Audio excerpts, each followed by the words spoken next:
Hola, my name is Hanifa, and for this video I will be talking about one of Portuguese poet in the 16th century, Gil Vicente, and I hope you will enjoy until the end of this video.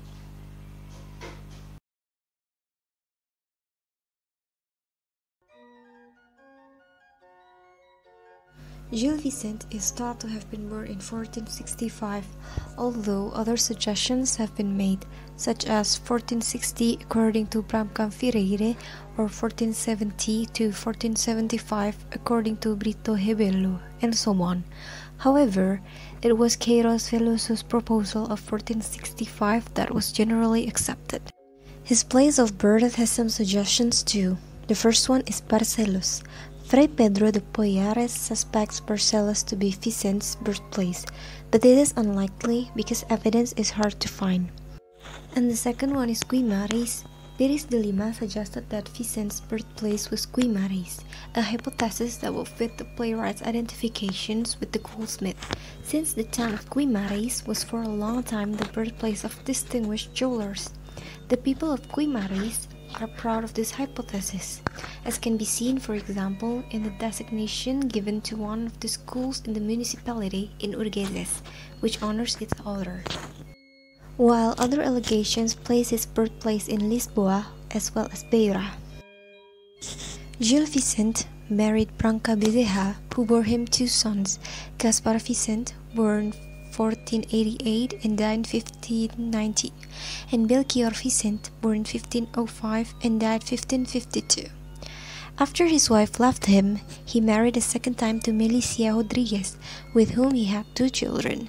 Paula Vicente, born in 1519 and died in 1576, was an artist, musician, and writer, and Luis Vicente, born in 1520 and died around 1592 to 1595.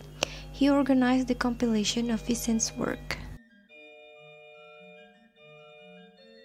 In 1493, he was becoming master of rhetoric to the Duke of Beja. Afterwards, King Manuel gave him admission to the court. His first known work, O Monologo do Vaqueiro, was recited by the playwright himself on the night of June 8, 1502, in the presence of the king, the queen, Leonor of Viseu, former queen of Portugal and widow of John II, and Beatriz of Portugal, mother of the king.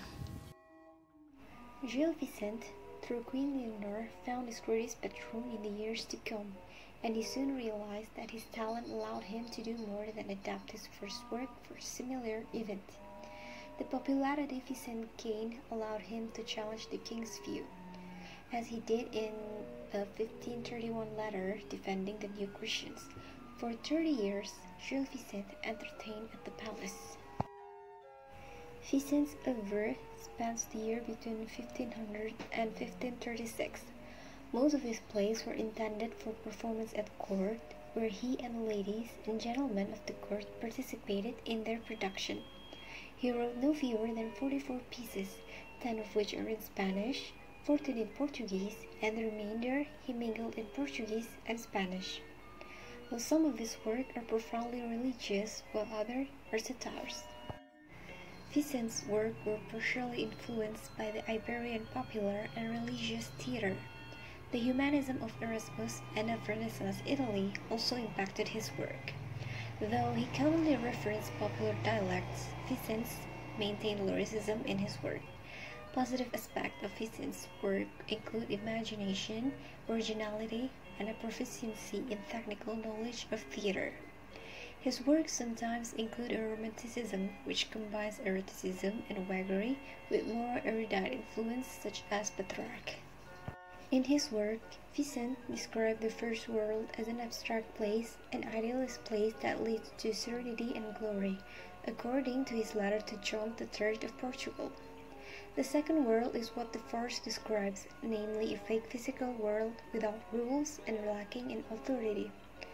This can be seen in works such as Exhortação de Guerra, or Suggestion of War, and Auto de Femme, or Act of Fame, also Cortes de Júpiter, or Jupiter's Court.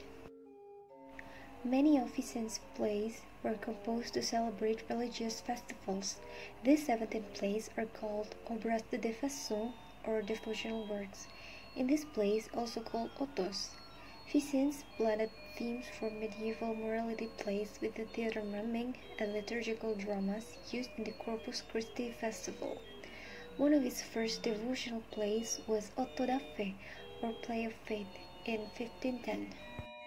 His magnum opus is considered to be the Trilogia das Barcas, or Trilogy of Ships, which consists of the three plays: Auto da Barca do Inferno, or Play of the Ship of Hell, written in 1516, Auto da Barca do Purgatorio, Play of the Ship of Purgatory, written in 1518, and Auto da Barca da Gloria, Play of the Ship of Heaven, written in 1519.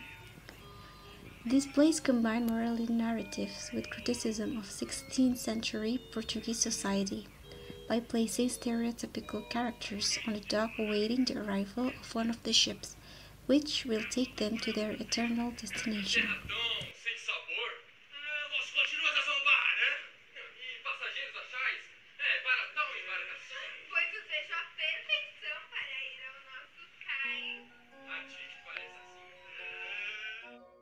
Vicente comedies combine slapstick and satire, influenced by popular entertainment.